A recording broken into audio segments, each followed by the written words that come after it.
재무 2급인데 일단 그 커리큘럼을 알려드릴게요. 제가 이 수업이 아주 뜻깊은 수업이기 때문에 마지막 수업이니까 그 방금은 회계반이었거든요. 회계반한테도 선언을 했는데 이게 60시간으로 구성이 됐어요. 수업이 마지막 일주일 동안 기출을 풀기로 했거든요. 진도가 끝나든 안 끝나든 무조건 마지막 주는 기출을 푸는 걸로 배정해 놓자. 왜냐면 동영상이 다 올라가 있으니까.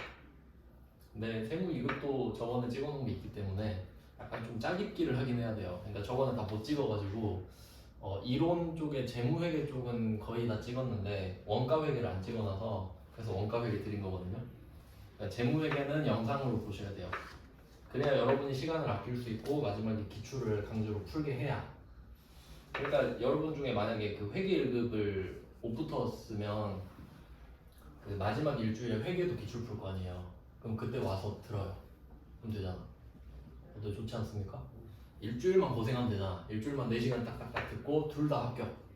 이렇게 하는 걸로. 네, 마지막엔 제가 유종의미를 거두고 싶어서 마지막 수강생들은 다 합격을 시키는 걸 목표로 잡았습니다. 그래야 이제 좋게 기억이 되지 않겠어요? 대신 좀 최고를 허락해 주시면 합격을 바로 할 수 있는데 알아서 잘 하시겠죠? 그래서 일단 그 어떻게 할 거냐면 그 처음에 그 전산 세무 2급 그 시험 어떻게 되는지 배점 설명드릴 거고 배점을 설명드리고 원가 회계 이론을 할 겁니다. 그러니까 요거는 영상으로 안 올라가 있어요. 그래서 요거를 여기서 찍을 거고요. 그럼 이거 끝나고 그 다음에 재무회계 이론 요거는 올라가 있는데 이게 마무리가 안 됐거든요. 그래서 요거는 끝부분만 좀 찍을게요. 죄송하지만 그러니까 앞부분은 영상으로 보시면 되고 맞춰서 딱 찍고 끝내려고 합니다. 그래야 여러분이 다 이어서 볼 수 있거든요. 그래서 요거는 이렇게 할 거고 그 다음에 그 뒷부분은 그 일반 전표는 따로 안 해요. 왜냐면 일반 전표는 회계 1급 거 강의를 보셔야 돼요. 그러니까 구분해 놨거든요. 그러니까 여기서도 똑같이 분개하고 있으면 의미가 없잖아요. 여러분 나중에 볼 때. 그래서 그 기본 개념은 전산회계 1급으로 보시는 거고 이 세무 2급에서는 세무 2급에만 나오는 것만 설명을 해요. 그래서 어차피 자료는 같습니다. 그러니까 부분적으로 보겠다는 거죠. 그 정도 차이가 있어요. 그래서 뭐 마지막에 기출을 꼭 푸는 걸로 하겠습니다. 일단 그 전산 세무 2급 배점을 알려드릴게요.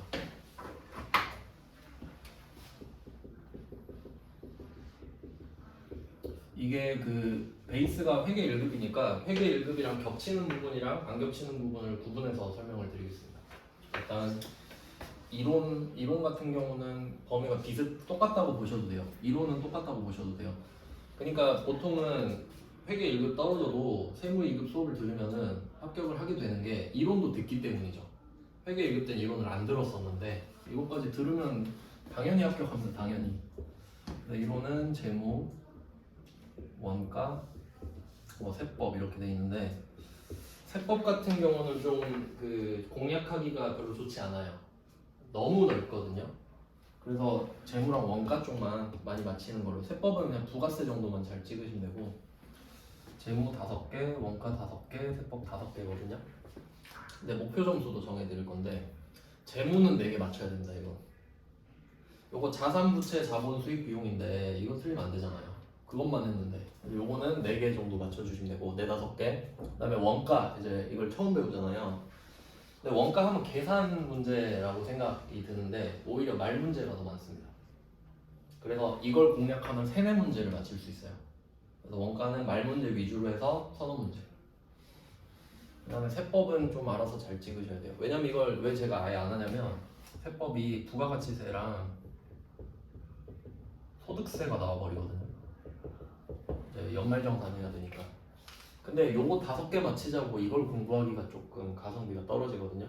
근데 만약에 하고 싶다면 부가세 쪽만 하세요. 소득세는 하지 마시고 이론에서 너무 지역적입니다. 소득세는. 요거는 한 2, 3문제 정도 목표하시고 그냥 뭐 한두 문제 하셔도 되고. 그러니까 이거 3개 해가지고 한 11개 정도는 목표를 하셔야 돼요. 11개 정도는 의식적으로 맞히셔야 된다는 소리예요. 그 다음에 실무라고 하나? 이론 실기라고 돼 있나? 여기 문제 1번부터 써드리면 문제 1번이 일반점표입니다. 바로 일반점표예요. 3점짜리 5개입니다. 5문제. 한 문제가 줄었죠. 전 3회계 1급은 6문제, 얘는 5문제. 그 다음에 문제 2번 메인 매출 점표. 이게 또 5문제. 얘도 하나 줄었죠. 그 다음에 문제 3번은 이거는 안 배웠다고 하는 게 맞을 것 같은데, 문제 3번은 부가가치세 신고서. 이게 처음 나오는 주제입니다. 그러니까 이런 거 위주로 하겠다는 거죠. 부가가치세 신고서랑 여기 부속명세서라고 있거든요. 그러니까 부가가치세 신고를 할 때 신고서를 내는데 그 추가적으로 같이 내는 애들 있죠. 부속 서류들을 같이 내면 세금을 또 덜 내거든요. 그런 애들.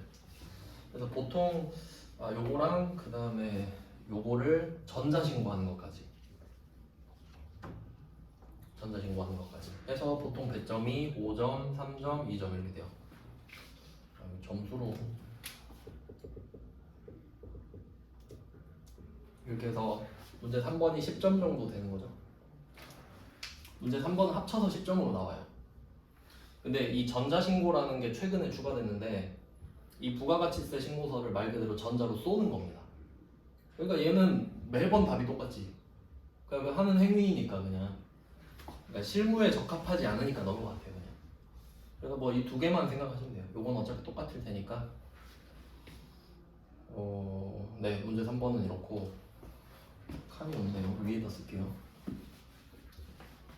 그 다음에 문제 4번, 5번 남았거든요. 문제 4번 결산 5문제입니다. 이 일반 점표랑 메인 매출 점표에서 하나씩 떼서 결산에 넣은 거죠. 결산이 3개였는데 5개. 그러니까 5, 5, 5 됐어요. 근데 이 부분은 회계 1급 걸로 커버가 되죠. 그래서 일부러 지금 구분해서 설명드리는 거예요. 그러니까 이 부분이 부족하면은, 그러니까 세무 2급은 제가 일반 점표를 따로 안 한다 그랬잖아요. 일반 점표를 따로 뽑으셔가지고 풀고 있어야 돼요. 여러분이 따로 풀고 있어야 돼요. 그리고 여러분은 그래도 물어볼 짬밥이 됐잖아요. 이제 회계 1급은 뭐 물어볼 수가 없는데 세무 2급은 풀다가 이거 뭐 왜 이렇게 풀었었죠? 뭐라든가 그렇게 물어볼 수 있잖아요. 그러니까 좀 공부를 능동적으로 하셔야 돼요. 세무 2급은 제가 다 챙겨드리는 게 아니라 요거는 1, 2, 4번은 알아서 하고 계셔야 된다 라는 거죠. 그래서 세무 2급은 결산 5문제 중에 자동과 수동 이렇게 나오잖아요. 수동 5문제 나온 적도 있습니다. 수동 5문제. 여기서 떨어지라는 소리지 그거는. 그럼 일반 점수 10문제인데 그럴 수도 있으니까 조심해야 돼요.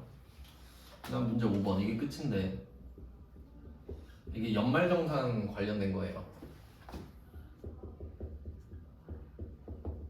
연말정산 요거는 좀 복잡하니까 뒤에서 설명드릴게요. 얘는 15점이에요 총. 소득세 파트거든요. 그러니까 문제 3번은 부가가치세 파트고 문제 5번은 소득세 파트예요. 그러니까 법이 좀 추가되죠 소득세가. 그래서 좀 어려울 수 있는데 구분해야 됩니다. 구분. 그러니까 나중에 어떻게 되냐면 부가가치세랑 소득세랑 헷갈려 버려요. 2개가 들어와 버리니까. 그러니까 그걸 좀 구분을 잘 해야 되는데 그런 훈련을 해볼 거고요. 그래서 배점이 하면 뭐 70점이 돼야 돼요. 그러니까 3번, 5번 위주로 좀 하시면 되는 거죠. 그러니까 요걸 학습해서 기출로 수긍하면 되는 겁니다. 기출을 최대한 많이 풀어보려고 하겠습니다. 그래서 뭐 이렇게 먼저 설명을 드렸고 이론 바로 할게요. 네, 원가 회계를 바로 하겠습니다. 저번반한테 약속했거든요. 원가 찍어서 올려준다고. 자, 원가 회계를 보겠습니다. 요거는 참고로 그 재고자산이랑 밀접한 관련이 있습니다. 그 원가 회계는 재고자산 이거랑 같이 생각을 하셔도 돼요. 왜 그렇게 생각을 하냐면 우리가 제조업인데 제조업이에요. 제조업에서 물건을 제조하잖아요. 그럼 업종이 보통 2개로 나온단 말이죠. 도소매업. 도소매업은 물건을 떼다 파는 겁니다. 떼다가 팔아요. 그러면 내가 물건을 80원에 사왔잖아요. 그럼 80원보다만 비싸게 팔면 되죠. 그러니까 80원이 원가가 되니까. 근데 제조업은 한 개 만드는데 얼마 들었는지를 구해야 됩니다. 왜냐면 재료를 내가 이만큼 사가지고 이만큼 넣는데 한 개당 얼마라고 하지? 이걸 해야 돼요. 그러니까 원가 회계는 제조업에서만 나와요. 도소매업한테 원가 회계를 쓸 이유가 없잖아요. 원가가 이미 정해져 있는데 사온 가격이 원가인데. 근데 제조업은 내가 돈을 쓴 건 알겠는데 한 개 만드는데 얼마 들었지? 이걸 모르는 거야. 그러니까 비유를 하자면 여러분이 1년 동안 전기를 총 얼마 썼는지 그건 알 수 있죠. 고지서 모으면 되죠. 1년치 고지서를 모으면 되잖아요. 근데 1초에 전기 얼마씩 쓰냐? 내가 어떻게 알아? 다 다른데. 근데 그냥 정해봐라 이거지. 그럼 그냥 대충 엠빵 치겠죠. 그게 원가 회계예요. 내가 총 얼마 쓴지는 알아. 근데 한 개 만드는데 얼마 쓴지 내가 어떻게 하냐고. 근데 그냥 정하자고. 그래야 물건을 파니까. 그게 원가 회계예요. 이해됐죠? 그러니까 원가 회계는 이걸 기억해 하셔야 돼요. 총액은 정해져 있어. 총액은 이미 정해져 있지. 얼마 썼는지 아니까. 근데 한 개 만드느라 얼마 썼는지를 내가 정하는 겁니다. 정해줘야 돼. 근데 이것도 아니 N빵 치면 되지 않냐 이러는데 기아자동차로 생각해봐요. 이 광주 기아자동차에서 그거 만들어요. 스포티지, 셀토스, 뭐 소울 이런 거 만들거든요. 그 작은 SUV. 그럼 한 공장에서 여러 개 만들잖아요. 그거 N빵 치면 안 되잖아. 다 다른데 가격이. 그러니까 원가 회계가 필요하지. 그러니까 그 기아자동차 공장 가면 원가 회계만 하는 사람도 있겠죠. 네, 뭐 그런 사람도 있겠지. 월급 받고. 그런 내용입니다. 원가. 제조업에서 생명이지 원가 회계는. 원가를 잘못 잡으면 판매가를 정할 수 없어요. 내가 하나 만들었을 때 800원 들었다고 나와야 한 1,000원에 팔아야겠다. 매가를 정할 수 있지. 그래서 원가 되게 중요한 겁니다.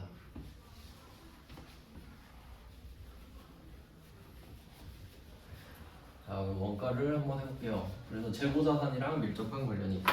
원가 회계를 거쳐야 제품이 나오니까. 원가 회계를 거쳐서 제품이 나옵니다. 근데 이 제품이 알고 보니까 재고자산. 이렇게 되는 내용입니다. 그러면 한번 볼게요. 어떤 상황인지 이해되셨죠? 마지막 수업은 제가 결심한 게 있는데 저도 이제 세무사 공부를 하러 떠나기 때문에 좀 이해 위주로 동기부여도 하고 하려고 합니다. 우리 다 같이 합격해요. 그러면 1번 볼게요. 자, 1번은 다음에 그래프가 나타나는 원가에 대한 설명으로 틀린 것인데 요건 제가 제목을 정해드릴게요. 이 그림 있죠? 제가 일부러 그림을 딱 넣었는데 이 그림에 대한 제목은 원가 행태입니다. 자, 원가 첫 번째 주제 원가 행태. 그리고 이제 목차를 제가 적어드릴 테니까 여러분도 따로 만드시면 좋겠어요. 뭐 그냥 노트나 A4 용지 같은 거 그냥 해가지고 1번 원가 행태. 여러분 제가 지금 암기에 관심이 되게 많은데 목차를 정하는 게 진짜 중요합니다. 그러니까 머릿속에 폴더를 만드는 거예요. 1번 폴더, 2번 폴더, 3번 폴더. 한번 따라 해봐요. 효율이 좋아요 이게. 1번 원가 행태입니다. 자, 원가 행태 하면은 그 원가 행태 폴더를 만들었으면은 이 그림 4개를 넣으면 되는 거야. 아, 이 그림 4개가 원가 행태구나. 일단 그림을 넣고 뭐 하는 건지 볼게요. 그 그림이 있으니까 이걸로 바로 설명드리겠습니다. 기업 그림이죠. 기업 그림. 아, 설명해야 되니까 하나씩 그릴게요. 기업. 자, 기업이 있는데 밑에가 조업도구요. 보통 영어로는 Q라고 표현을 하는데 아마 퀀터티일 것 같고, 그 다음에 위는 가격 P라고 합니다. PQ 이렇게 많이 써요. 근데 이 가격이 총 원가인데 요건 중요합니다. 가격 이름이 총 원가예요. 자, 여기까지 한번 생각을 해볼게요. 항상 생각해야 되죠. 생각. 조업도랑 총 원가가 있죠. 그러니까 총 원가는 총 들어간 돈. 그러니까 원가라는 말을 쓴 돈으로 치환해서 생각하겠습니다. 원가는 쓴 돈이다. 원가가 뭐예요? 하면 쓴 돈이요 하면 돼요. 그럼 총 원가는 총 쓴 돈. 맞죠? 그럼 이 그래프를 보시면 이런 걸 보고 비례 그래프라고 그러죠. 비례 그래프. 혹시 잘 모르시면은 보조선을 이렇게 그으시면 되죠.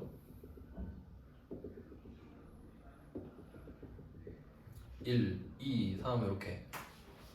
양이 늘어날수록 가격도 올라간다. 비례 그래프죠. 근데 기울기는 뭐 우리가 어떻게 못하는데 방향은 그 비례라는 거죠. 자, 그럼 이건 예시를 적어놔야겠죠. 일단 얘 이름은 변동비입니다. 기억에다가 변동비라고 적어놓을게요.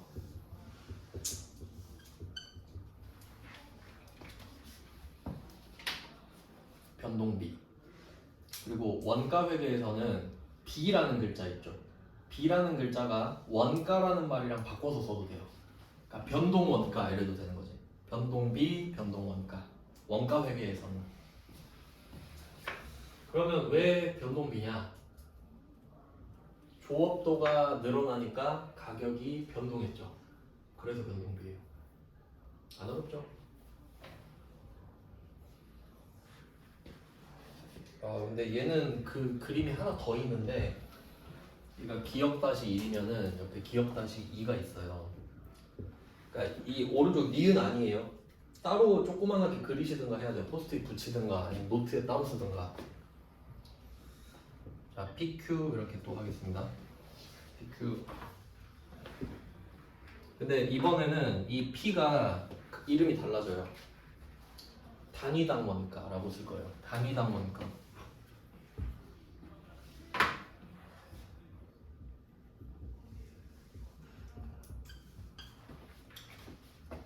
그러니까 기억은 그림이 두 개 나와야 돼요.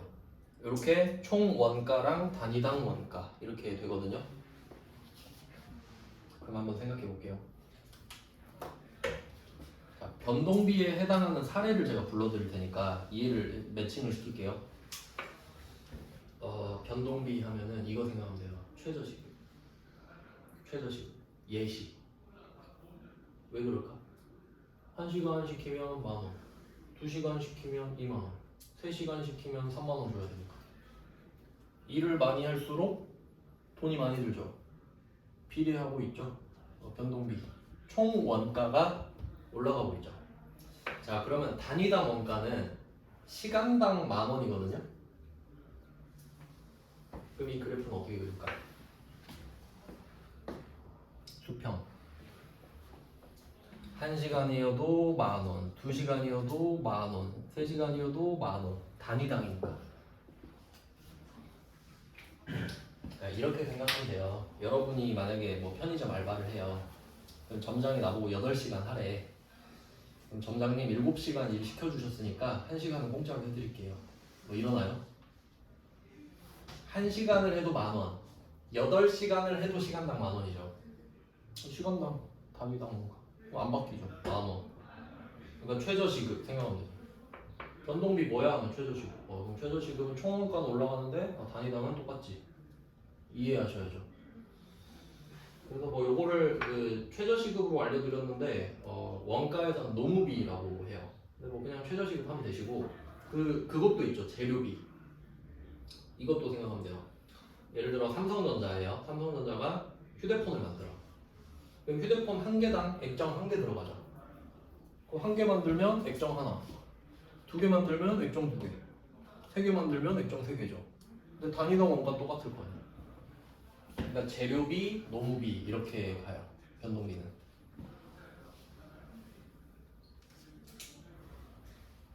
네, 그럼 일단 기억을 봤어요. 자, 이제 밑에 선지 볼게요. 1번. 기억은 조업도의 변동에 따라 원가 총액이 비례적으로 변하는 변동비. 맞죠? 변동비 체크하시면 되고. 근데 얘는 두 가지를 보셔야 돼요. 일단 이름은 맞죠, 변동비. 근데 설명이 틀릴 수도 있어요. 근데 얘는 설명도 맞고 이름도 맞죠. 그렇게 보셔야 돼요. 얘는 둘 다 맞으니까 1번은 동그라미. 우린 틀린 걸 잡고 있거든요. 그 다음에 미은, 총원가. 얘는 총원가가 옆으로 가죠?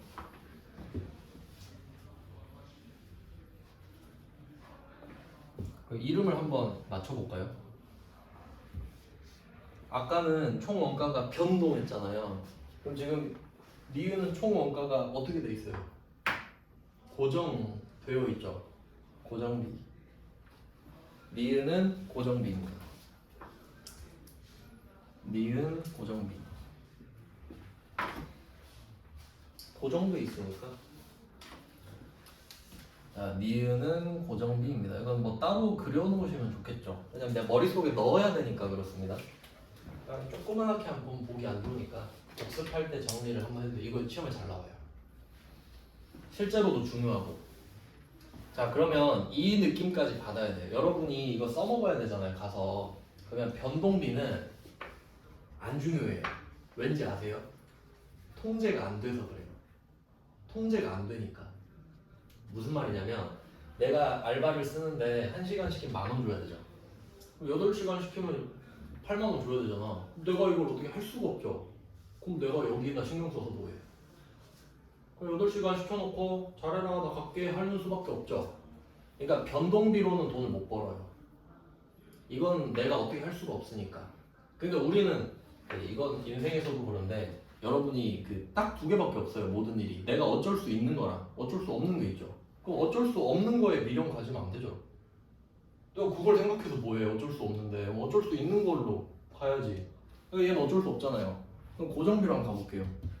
자, 얘는 총 원가가 똑같죠. 요거는 임차료 생각하면 돼요. 임차료. 임차료 여러분 가게를 빌렸어요. 월세 100만원. 저희 충장로 월세 100만원 이렇게 합시다. 한 200 할라나? 지금 충장로 가보시면은 1층 다 임대인 거 아세요? 이렇게 박살났죠 완전 상권이. 그럼 내가 200을 주고 가게를 계약을 했어요. 월 200. 그럼 내가 장사가 잘 되든 안 되든 200 줘야 되지. 고정비. 그러니까 우리가 고정비란 말은 쓰지 않나요? 고정비는 이런 느낌이죠. 숨만 쉬어도 나가는 거. 맞죠? 가만히 있어도 고정적으로 나가잖아. 그러니까 우리가 한번 생각해봐요. 변동비를 줄일 생각은 잘 안 합니다.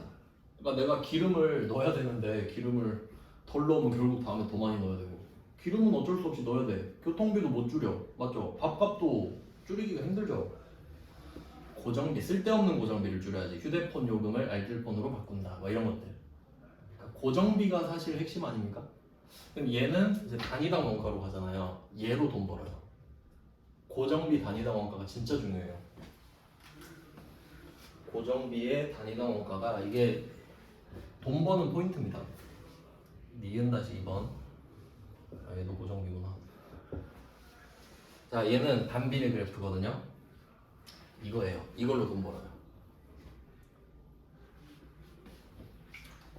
그러니까 얘는 그 시험에 나온다 안 나온다를 떠나서 고정비의 단위당 원가가 중요하다고 생각하셨으면 좋겠어요. 살아갈 때 필요한 지식이에요. 자, 그럼 이게 어떻게 연결되나 알려드릴게요. 자, 그럼 얘는 그래프가 좀 더 복잡하죠. 반비례니까. 잘못 그렸네. 뭐 이런 느낌인데, 얘는 일을 많이 할수록 단위당 원가가 싸져요. 일을 많이 할수록 단위당 원가가 싸져요. 이게 포인트예요. 그럼 이건 우리가 어떻게 할 수 있다는 소리지. 이거 줄일 수 있네? 그럼 일을 많이 하면 되잖아요. 근데 변동비는 어땠어? 일을 적게 시키나 많이 시키나 어차피 그 돈이 그 돈이죠. 근데 얘는 많이 시킬수록 돈을 덜 줘도 된대. 개꿀 아닙니까? 아, 그럼 왜 그런지 생각을 해볼게요. 계산하기 쉽게 월세 100만 원이라 할게요. 월세 100만 원. 근데 내 친구는 건물주예요. 얘는 월세 안 내겠지. 그러니까 얘 둘이 붙어야 돼요. 근데 내가 얘랑 친구랑 내가 월세 100만 원이고 친구가 건물주예요. 근데 둘이 똑같은 물건을 팔아. 똑같은 물건을 팔아요. 10,000원짜리 물건을. 10,000원짜리 물건 팔아요. 건물주는 10,000원에 팔면 됩니다. 그럼 이제 생각해요. 내가 쟤를 따라잡으려면 이 월세 100만 원 메꾸려면 이 10,000원에 얼마 붙여서 팔아야 될까? 이거 생각하는 거라고. 그럼 개수에 따라 달라요. 만약에 내가 물건을 100개만 팔잖아요. 그러면 100만 원을 100개에 녹여야 돼. 그래야 본전치기가 되니까. 그럼 내 친구 건물주는 이 물건을 10,000원에 파는데 난 20,000원에 팔아야 돼. 아무도 안 사겠죠. 그럼 물건 너무 적네. 1000개 갖고 와봤어. 1000개.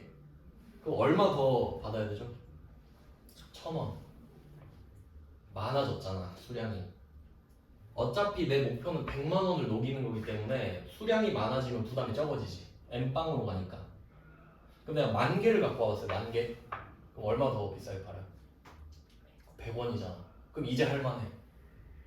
이제 붙어볼 만하다고. 그러니까 10,000원, 11,000원 정도면 내가 이렇게 이빨을 털든 뭐 어떻게 하든 할 수 있잖아요. 근데 11,000원은 좀 힘들잖아. 그러면 이제 100만 개 갖고 와버린 거야. 어때요? 이런 차이 나지. 이제 해볼만 하지. 이거예요. 고정비를 녹이는 거야. 이거 누가 하는지 아세요? 모든 대기업이 다 하지.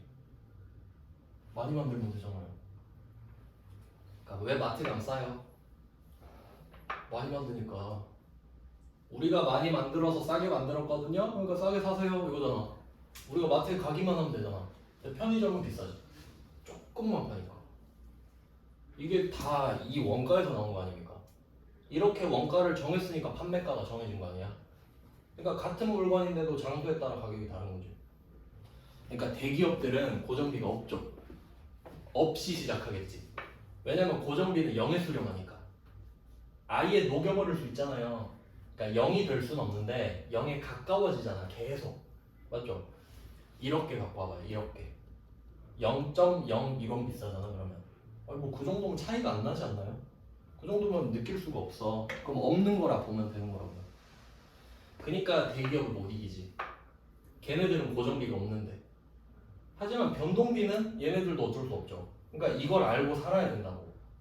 대기업은 고정비를 없애버릴 수 있으니까 싸게 팔 수 있구나. 이런 것 때문에 배우는 거지 한 문제 맞추려고 배우는 게 아니에요.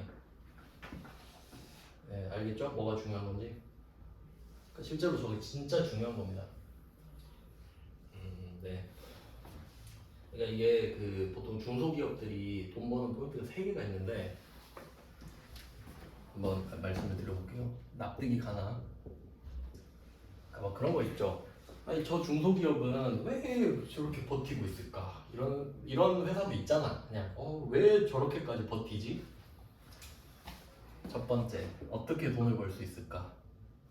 일단은 우리가 회계 배웠으니까 첫 번째 감가상각비. 돈 어떻게 벌지 생각을 해보면 감가상각비 배웠죠. 우리가 기계를 사왔어요. 새 거를 사왔어. 1억 주고. 근데 감가상각을 5년을 한다고 할게요. 근데 실제 기계를 5년 쓰나요? 아니에요. 한 15년 막 써요. 20년 써요. 그러면 앞에 5년 동안 이 기계 가격 1억을 다 털어버렸잖아요. 앞에 5년 동안. 그럼 6년부터는 공짜로 쓰죠. 비용 없이. 그러니까 그 회사를 못 이깁니다. 비용이 없기 때문에. 기계를 쓰고는 있는데 얘는 비용을 안 잡아버리잖아요. 그러니까 감가상각을 끝낸 애들을 못 이기는 거야. 그러니까 제조업은 이미 들어가 있던 애들을 못 이깁니다. 쟤네들은 공짜로 만들고 있잖아요. 비용이 없잖아. 회계상으로. 그러니까 이런 걸 이해하려면 회계를 배워야죠. 일반인한테 가서 감가상각비 때문에 진입장벽이 높아 이러면 못 알아듣습니다. 맞죠? 그 다음에 두 번째 여기 있잖아. 고정비. 근데 중소기업은 좀 힘들 수도 있겠네. 그냥 기업이 돈 버는 법을 합시다. 제조업이 돈 버는 법. 제조업으로 하면 되죠. 감가상각비, 그 다음에 고정비. 고정비 0으로 만들 수 있죠. 얘는 0에 수렴하니까. 자, 그럼 이 두 개가 갖춰진 애들은 비용이 없어. 그냥 만들어. 만드는데 비용이 안 잡혀, 회계상으로. 그러니까 이익이 크겠죠. 그럼 못 이기지. 그럼 사람들은 재무제표만 보니까 와, 이 회사 돈 많이 버네 이러고 있지. 근데 사실 1번, 2번보다 제일 중요한 게 있어요. 3번인데 집가상승. 집가상승. 이게 다 잡아먹습니다. 그러니까 예를 들어서 뭐 광주에 조그마한 기업이 있다고 할게요. 뭐 종이 만든다 이럴까? 종이 만들려면 막 나무 쌓아놓고 그러겠죠. 그러면 넓은 공간이 필요하잖아요. 그럼 내가 한 40년 됐다 합시다. 회사가 40년 전에 땅을 사서 공장을 차렸어요. 40년 동안 운영을 했죠. 버티기만 하면 40년 동안 번 돈보다 오른 게 더 많아요. 땅값이. 그래서 다 버티고 사는 거예요. 그래서 그 이마트 있죠, 이마트. 그러니까 그런 거 잘 생각해봐야 돼. 이마트랑 스타벅스 같은 데 있죠. 딱 그 위치 생각해봐요. 생각나는 이마트랑 스타벅스. 목이 좋지. 거기만 들어가요. 왜냐면 장사가 안 됐을 때 팔아야 되잖아. 그러니까 걔네들은 사실 부동산 장사입니다. 좋은 데 사가지고 땅값 오를 때까지 그냥 영업하면서 버티는 거야 그냥. 그게 걔네들의 존재 이유입니다 실제로. 그러니까 그런 걸 생각하면서 살아야 되는 거 아니야. 그러니까 막 그런 데는 장사가 안 된다고 걱정할 필요가 없어요. 그쵸? 내 걱정이나 하면 돼. 쟤는 알아서 땅값 잘 오르겠지 하고 그런 거야. 그래서 실제로 그 뭐 모텔 같은 것들도 버티는 용도예요. 사놓고 그냥 굴리기만 하면 돼. 땅값 오를 거니까. 재개발이 될 때까지 버티는 거 그냥. 알겠죠? 이런 거 되게 중요한 거라고. 그래서 이렇게 돈을 번답니다. 그러니까 남의 걱정을 하지 말자. 우리 걱정만 하면 돼요. 자 그러면 2번 니은 볼까요? 니은 2번으로 가서 단위당 원가가 일정한 고정비. 그럼 임차료 딱 생각하고 단위당 원가? 단위당 원가? 10,000원, 1,000원, 100원, 빵원 일정해요? 단위당 원가가 왜 일정하지? 이렇게 가야지. 단위당 원가가 왜 일정한 거야? 이해를 하면 되잖아. 근데 외우면 그냥 맞는 말 같죠? 무슨 말인지 아시겠죠? 그러니까 총 원가가 일정하면 고정비가 맞잖아. 그래서 단위당 원가가 일정한 거는 변동비인데?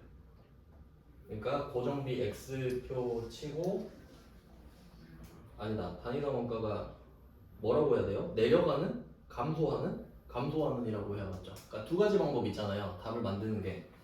단위당 원가가 감소하는 고정비 해도 되고 아니면은 단위당 원가가 일정한 변동비 해도 되죠.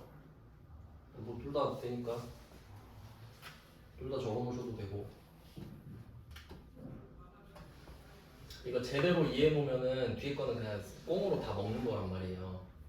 자, 그럼 기억은 변동비, 니은은 고정비 이렇게 봤죠? 그 다음에 디귿.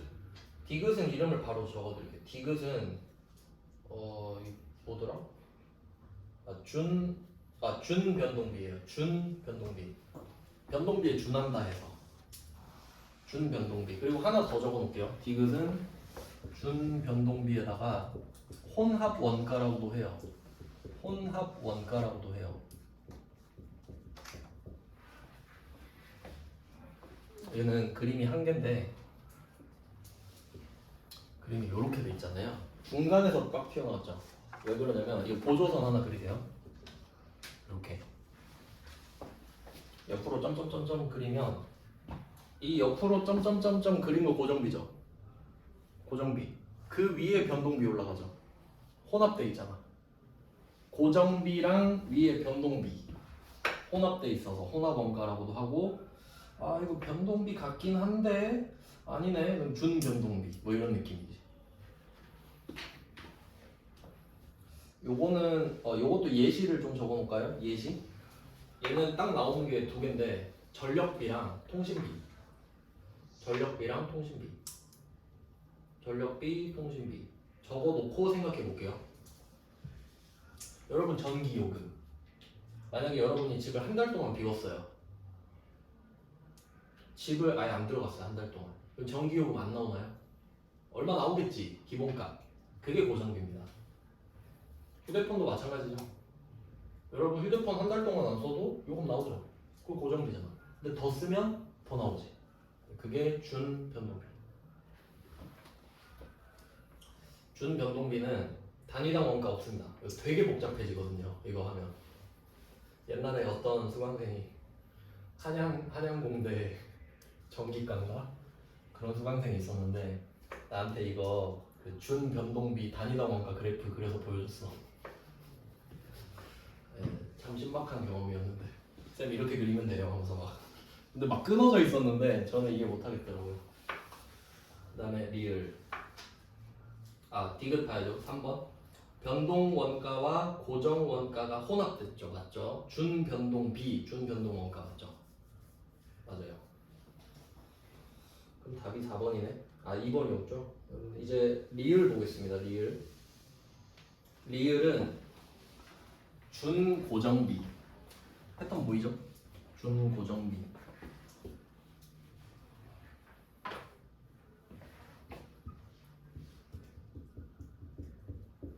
변동비랑 고정비밖에 없으니까. 그럼 이 고정비는 계단원가라고도 해요. 계단원가. 준고정비 계단원가. 왜 계단원가인지 아시겠죠?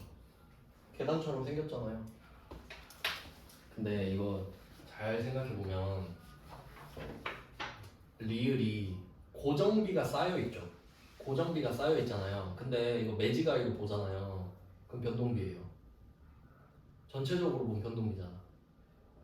한 칸 한 칸은 고정비인데 멀리서 보면 대충 대각선 위로 올라가죠. 멀리서 보면 변동비잖아. 그러니까 준고정비. 고정비 같긴 한데 고정비는 아니네. 준고정비. 얘는 예시가 없고요. 예시가 바로 밑에 2번 문제로 넣어놨어요.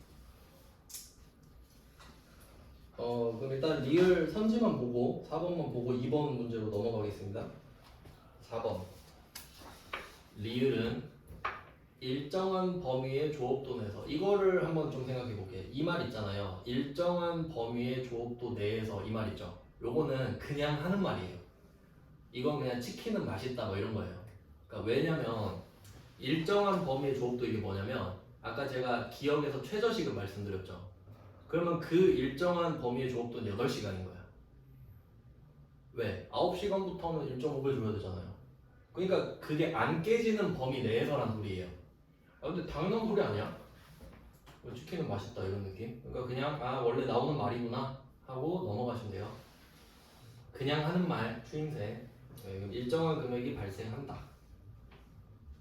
뭐 맞죠? 자, 그 범위를 벗어나면 원가 발생이 달라지는. 솔직히 말하면 이 4번은 애매하거든요. 4번 애매해. 근데 2번이 너무 확실한 답이죠. 그러니까 4번은 안 봐도 되는 거예요. 자, 그러면 이 4번을 문제 2번으로 넘깁시다. 문제 2번은 그냥 준고정비 써놓으시면 돼요. 문제 2번은 준고정비 문제니까 예시거든요. 예시. 자, 한번 볼까요? 이건 제가 그림 그려드릴게요.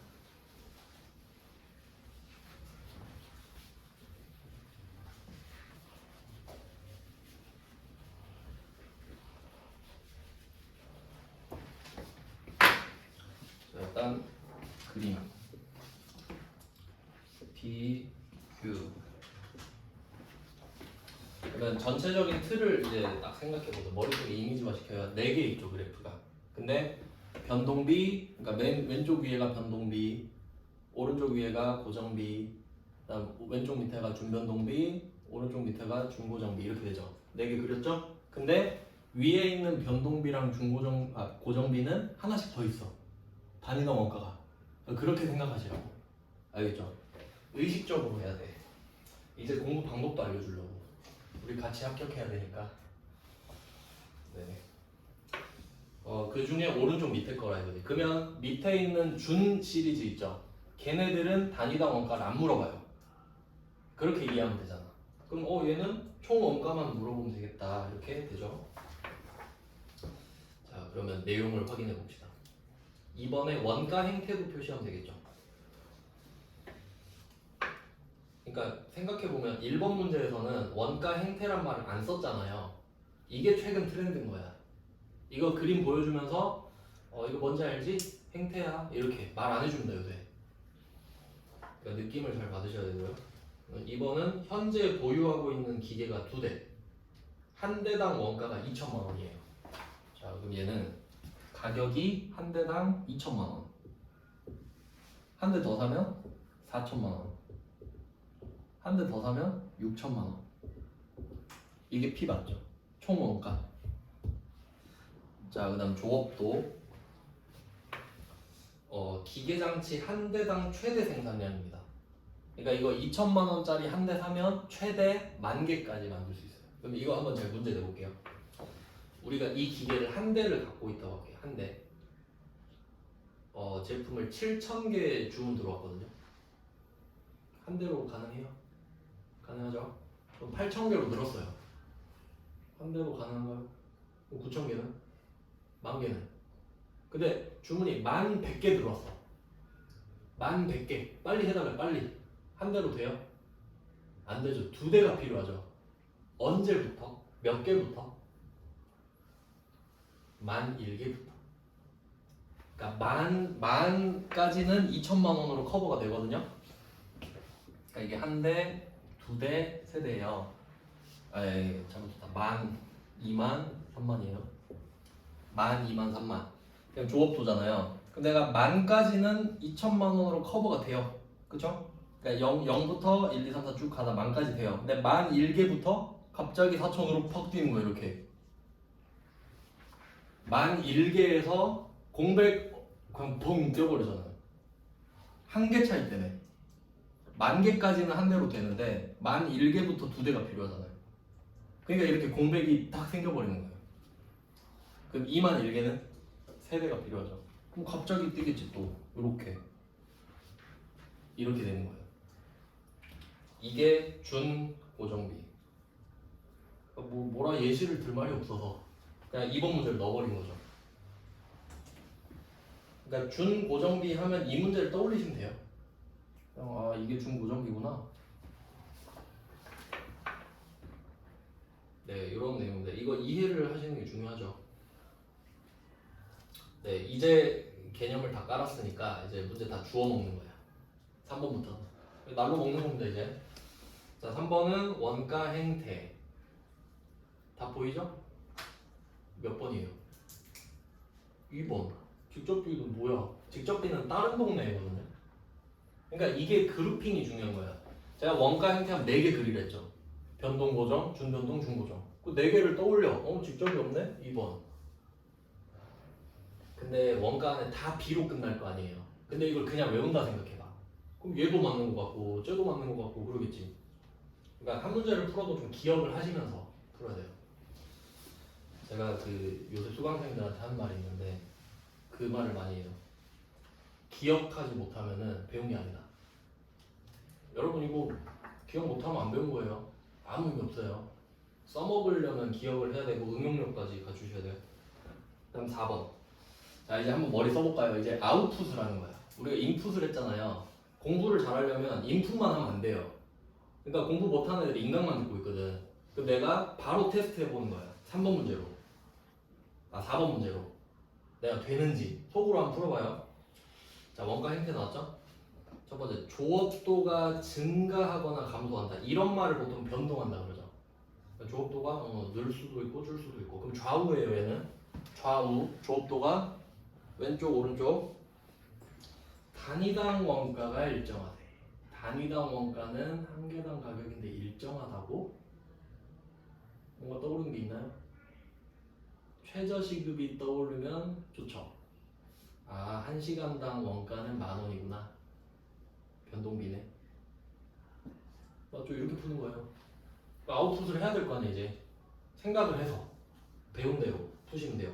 그 다음 두 번째 거. 사실 의미는 없지만, 이건 뭘 의미하냐면, 두 번째 줄이 너무 당연한 말 같죠? 조업도가 0이면 당연히 총업가 0이지. 아니에요. 고정비는 아니에요. 고정비는 숨만 쉬어도 돈이 나가잖아. 그러니까 이것까지 매칭을 시키는 게 공부예요. 아, 이게 당연한 말이 아니구나. 고정비는 조업도가 0이어도 총원가가 발생한다고 하겠구나. 맞죠? 그러니까 항상 짝꿍끼리 공부를 해야 두 문제를 푸는 것 같지 그럼. 그러니까 얘는 변동비지만 고정비도 생각해보는 거야. 아, 그럼 고정비는 조업도가 변동해도 단위당 원가가 얘는 증가만 해버리죠. 그러니까 변동비는 일정하잖아요. 근데 만약에 고정비였으면 조업도가 증가한다 이렇게 말했겠지. 조업도가 증가하면 원가가 감소한다고 나올 테니까 그 정도까지 생각하면 제일 좋고. 알겠죠? 복습까지 그냥 시켜주는 거예요 제가. 여러분 공부 안 하실 거니까. 그 다음에 다음 페이지로 갑시다. 자, 요것도 여러분이 먼저 한번 생각을 해보는 거예요 능동적으로. 자, 5번. 조업도의 증감에 관계가 없다네요. 총액이 일정하다네요. 총액이 일정하네. 일정하네. 총액이 원가가 단위당 원가가 아니라. 그럼 떠오르는 거 있죠. 임차료. 답이 임차료네. 고정비. 그러니까 이건 한번 꼬아서 낸 거죠. 고정비인데 그 고정비에 맞는 걸 내라고 하는 거잖아요. 그러면 나머지 한번 볼까요? 수도광열비가 뭐지? 이거는 전력비로 보시면 되거든요. 수도광열비는 전력비로 해석을 하면 되니까 준변동비죠. 전기는 하나도 안 써도 고정비 있다 그랬죠. 근데 더 쓰면 더 나온댔죠. 그러니까 준변동비구나. 느껴야 돼요. 그 다음에 직접 노무비. 이거는 직접을 아직 배우진 않았는데 노무비 하면 최저시급이죠. 그럼 이거는 변동비네. 그 다음에 3번 동력비. 이건 뭐 잘 모르겠지만 쓴 만큼 나가지 않을까요? 뭐 변동비라고 할까요? 대충? 어차피 4번이 너무 답이기 때문에 임차료는 고정비가 맞죠. 이런 느낌인 거예요. 그러니까 이거는 생각해서 풀어야 됩니다. 외울 수 없는 거예요. 모든 텍스트를 다 외울 수 없잖아요. 그러니까 생각해 보시면 되고, 그 다음에 밑에도 쭉쭉쭉 풀어봅시다. 다 풀 수 있거든요. 그 다음에 6번. 생산량이 늘어나고 있죠. 3, 6, 9. 총 원가가 똑같죠. 답. 고정비. 보면 답이잖아요, 그냥. 보면 답이에요. 이게 한 문제라니까. 이걸 못 풀면 안 되잖아요. 그러니까 대신에 앞에 공을 들였잖아. 공을 들여서 이거 그냥 풀면 됩니다. 그다음에 7번. 얘도 똑같네. 100, 200, 300인데 총 원가가 똑같죠. 딱 고정비 써놓고 문제 풀어야지. 고정비에 대한 설명이니까 얘는. 7번은 고정비니까 고정비에서 틀린 걸 찾으면 되겠다. 이렇게 보셔야겠죠. 그리고 그 선지 보실 때는 1번부터 보는 것보다는 눈에 띄는 것부터 보시는 게 좋아요. 그러니까 일부러 1번에다가 그지 같은 말 써놓은 경우가 많아요. 1번 계속 읽으라고. 근데 안 읽으면 뭐야? 2번 일단 봐. 위와 같은 내용 거행대를 임차로 받고 뭐 이렇게 보는 거지. 근데 뭐 1번은 조업도가 증가해도 단위당 원가, 그러니까 이거 집중해서 봐야 된다 이거. 그러니까 그냥 이거 외워서 푸는 게 아니기 때문에. 그러면 고정비니까 조업도가 증가해도 단위당 부담액이 일정하다고? 이건 최저시급인데? 고정비인데 1번 틀렸잖아요. 고정비로 돈 번다 그랬죠. 고정비는 조업도가 증가하면 단위당 원가가 적어져 버리죠. 없어진다 했잖아. 그러니까 옆에 써놔. 영의 수렴. 영의 수렴한다. 이렇게 나올 수 있지. 고정비 거잖아요. 고정비는 조업도가 증가하면 할수록 영의 수렴한다. 이렇게 나와요. 오답으로 뭐 나오는지 아세요? 1의 수렴한다. 1의 수렴하기가 굉장히 어렵죠. 1의 수렴한다면 틀린 말이죠. 그 다음에 2번 임차료 맞고, 그 다음에 7번에 3번 조업도 수준에 상관없이 관련 범위 내에서 원가 총액 일정, 총액 일정, 이게 고정비 맞고, 4번 요건 안 배웠습니다. 요건 이따가 알려드릴게요. 일단 여기까지 해놓고 좀 쉬다가 계속 아니다. 행태를 끝냅시다. 이제 좀 강의를 주제별로 끊어야겠어. 죄송해요. 좀만 더 할게요. 8번. 8번은 조업도가 늘어나요. 가격이 똑같아요. 총 원가가. 얘도 고정비죠. 그럼 이걸 또 보면서 보는 거야. 고정비가 잘 나오는구나. 고정비 잘 나오네. 자, 그럼 고정비에 가까운 걸 찾으면 되는데, 일단 4번 임차료 맞죠? 그리고 감가상각비 한번 생각해 볼까요? 감가상각비. 자, 감가상각비는 가상의 비용입니다. 그러니까 이게 어떤 느낌이냐면, 제가 아까 기계를 1억에 샀는데 이거 5년 동안 감가를 치자 이 말 했잖아요. 그럼 이걸 그냥 N빵 친다고 할게요. 5로. 그러면 이때 감가상각비는 2천만 원으로 정해졌죠. 그럼 1년에 2천만 원 고정이에요. 맞지? 그럼 감가상각비도 임차료 친구구나. 내가 정한 금액대로 똑같으니까. 그러니까 내가 기계를 작년보다 올해 더 썼더라도 감가상각비는 똑같을 테니까. 고정돼 있으니까. 그 다음에 전기요금 준변동비. 잘 나오죠? 준변동비니까 2번이 틀렸네요. 그 다음에 1번 재산세. 요거는 좀 세법의 영역이긴 한데, 재산세는 그 공식이 있어요, 세율이. 근데 그 세율 똑같을 거 아니야, 매년. 같은 공장이니까. 이거 고정비지. 똑같죠? 네, 고정비. 그러니까 내가 이렇게 생각하면 돼요. 공장에서 물건을 더 만든다고 재산세 더 내나요? 더 내나요? 아니잖아. 그러니까 고정비지. 그러니까 임차료랑 비슷하죠? 그 다음에 9번. 이거 좋네요. 이런 거. 고정 원가의 단위당 원가. 바로 나와야 되죠. 고정 원가의 단위당 원가로 돈 번다 그랬잖아. 그럼 0에 수렴한다 그랬죠. 그럼 0으로 가까이 가는 거를 찍으면 되지. 3번. 0으로 가까이 가고 있죠. 이런 게 이제 보너스 문제가 되겠죠. 그 다음에 10번. 10번까지 하면 될 것 같은데, 10번까지. 자, 옳지 않은 것입니다. 이런 걸 집중해서 잘 풀어야 돼요. 최근 문제입니다. 1번. 조업도가 증가하면 변동원가 총액. 총액이 변동하니까 변동원가죠. 1번 맞는 말. 그 다음에 2번. 조업도가 증가하면 단위당 고정원가. 이걸로 돈 번다 그랬죠. 단위당 고정원가는 감소한다. 어디까지? 0에 수렴할 때까지. 맞는 말이고요. 그 다음에 3번. 조업도가 감소, 내려가는 거예요. 조업도 2를 적게 하는 거야. 그럼 변동원가는 단위당 변동원가, 최저시급이거든요. 아이고, 1 덜 시키면은 뭐 시급 더 주나? 아니죠. 단위당 원가는 일정해야 되죠. 변동비의 단위당 원가는 이거 맞나? 단위당 변동 맞죠? 변동비의 단위당 원가잖아요. 변동비의 단위당 원가 맞죠? 3번이. 그게 최저시급이잖아. 최저시급 똑같잖아. 증가하든 감소하든 일정하다. 일정하다. 최저시급. 그럼 3번이 답인 거죠? 그 다음 4번. 고정비 총액은 항상 일정하다. 맞죠? 고정도 있으니까 총액이. 네, 이렇게 푸는 거예요. 그러니까 요거 잘 나오거든요. 그러니까 여기서 나오면 반드시 풀 수 있죠? 이거 한 10초 안에 풀 수 있잖아요. 이런 문제들. 여기까지 해놓고 좀 쉬다가 이제 3페이지부터 보겠습니다. 10분 쉴게요. 지금 9시 5분에 보겠습니다.